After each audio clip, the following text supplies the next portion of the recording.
மீண்டும் நான்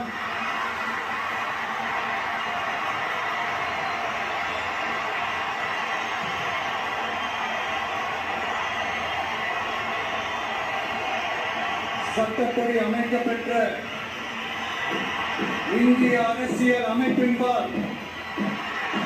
உண்மையான நம்பிக்கையும் மாறா பற்றும் கொண்டிருப்பேன் என்றும் இந்திய நாட்டின் ஒப்பில்லாத முழு முதல் ஆட்சியையும் ஒருமையையும் நிலை நிறுத்துவேன் என்றும் தமிழ்நாட்டு அரசின் முதலமைச்சராக உண்மையாகவும் உளச்சான்றின்படியும் என் கடமைகளை நிறைவேற்றுவேன் என்றும் அரசியல் அமைப்பிற்கும் சட்டத்திற்கும் இணங்க அச்சமும் ஒருதலை சார்பும் இன்றி